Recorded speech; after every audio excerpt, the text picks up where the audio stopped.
Alright, ay, ang ating next Adno Voyager. Tinaman na natin yung ating roller, makinis. Makinis pa din mga boss. Tapos, set up, camera. Lagay ng langis. Lagayan ng langis. Kaya lang.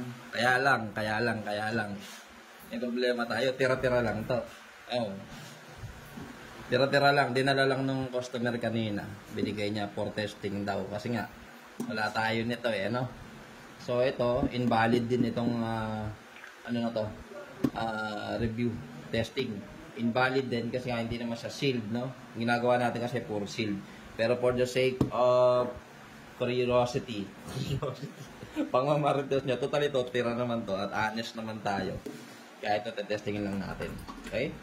Pero hindi ito valid sabi ko nga, hindi ito valid. Lagyan natin directly sa roller.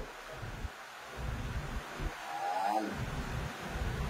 Sa roller. Okay? Adno Voyager na hindi valid. Okay? Ang ating metal stud is good, clear. Testing. Sayang lang yung pag-test natin kasi hindi nga valid. Pero at least makikita natin kasi legit naman to So, ayan na. Ating break in. 1, 2, 3, 4, 5. And then, ang ating metal plate. 1 kilogram first plate. Aray ko. Second plate. Pa. Sorry. Yun lang dalawa lang. Pero, sabi ko nga, hindi siya valid kasi tira-tira lang to ng Adno Voyager. So, binigay lang to ng customer. Although, mapagkakatiwalaan ko naman, pero hindi ko pa rin masabi. Diba? So, kung gusto nyo, bigyan nyo ako ng shield kasi wala dito sa area ko nito. O, Adno, baka naman.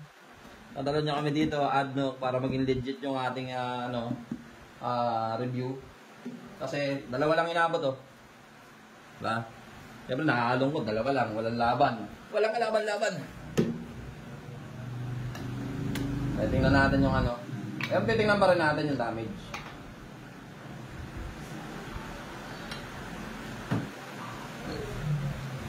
Agoy, napakalaki. Napakalaki ng damage. Sorry.